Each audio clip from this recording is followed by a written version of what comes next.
This video is sponsored by Elgato Gaming. If you guys want to see how we record our gameplay and all the other equipment that we use, then you can click the link in the description box down below to check out more.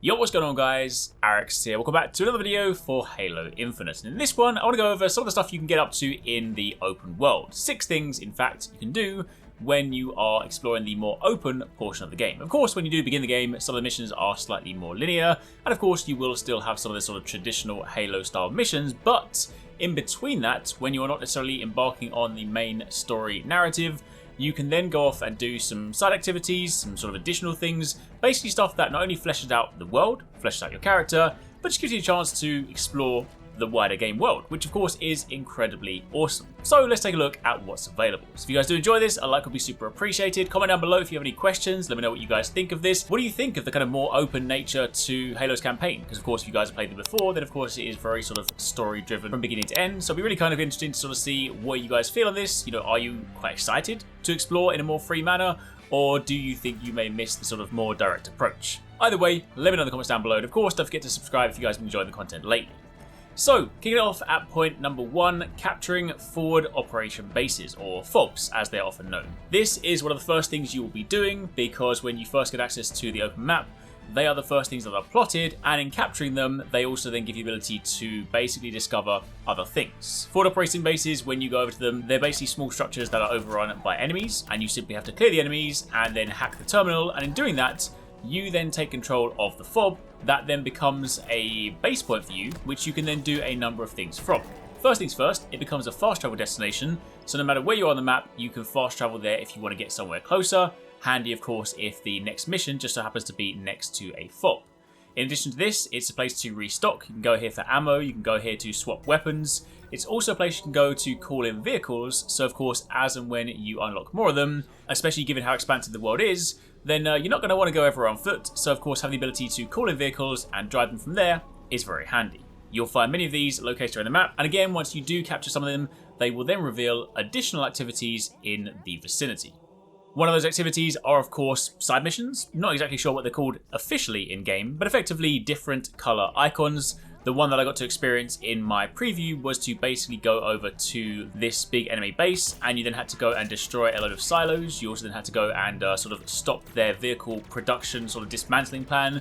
Basically, it is a larger scale activity. It kind of reminded me to a degree of some of those Just Cause missions where you sort of drop in and you then need to sort of take out a lot of like explosive silos, basically just dealing a load of damage. This one, of course, is a little bit more structured, but effectively it is go into an area, clear out some enemies, complete some objectives, and of course once you complete that, you do get some valor. There are also other things to collect along the process, and these are of course marked on the mission. Another type of activity you can get involved in are what I'm calling bounty hunts. Effectively, there are named targets located throughout the map. These are said to be dangerous targets, people that are of course more powerful than your regular enemies. They typically take the form of a regular enemy, maybe just with a name and sort of a fancy weapon, but typically you then need to go to that location, you then need to clear out them, and of course all the surrounding troops.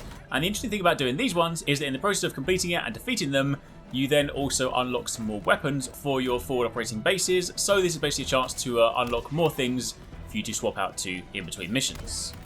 Of course, outside of that, you do also have collectibles. You have your traditional Halo skulls, you have audio logs which you can dig up, and probably the most noteworthy ones are the Spartan cores. Some of these are marked on the map, other ones you may find just by exploring around, but Spartan cores are very important because they are then used to upgrade, surprise surprise, your Spartan. You have different abilities, your grappling hook, your shield, your enemy tracker, and of course a few other ones later on, and in order to upgrade these you will need Spartan cores. So make sure you are keeping your eyes peeled for these as you're exploring the game world. Of course, outside of that, you do have your main missions. For any of you that are looking for the more sort of traditional Halo experience, maybe you don't necessarily want to do too much open world stuff, the main missions are always on the map, so you can simply just select them and head in that destination, so at any point you can get back on track and just continue with the story. And then finally, the last thing, of course, is unlocking additional stuff for the FOBs. As mentioned, you can of course do different side missions, different activities. but a lot of these activities will reward you with Valor, which is effectively like a point or XP or currency, however you want to describe it. It's not something you spend, it is merely a numerical value you accrue, but in the process of getting more Valor, as you can see here at the fob, you can see that you will unlock more things. So of course there are some some pretty cool weapons, some pretty cool additions. You could of course get Marines to basically come and back you up, so then if you have spare seats in your vehicles, they can jump on and come with you, and of course some of those Marines come with different weapons. You get different vehicles, different guns. Basically, if you want to get to the point where your fob is as fully stocked as possible, then you're of course going to want to go around doing these side activities, basically doing everything to accrue that Valor so you can unlock even more stuff. But for the time being, that's a little rundown on a few of the things you can get up to in the open world, the sort of more open portion of the game. Hopefully you guys find that helpful. If you've missed any of the Infinite coverage we've done so far, check it out on the channel, and again, keep it locked for plenty more.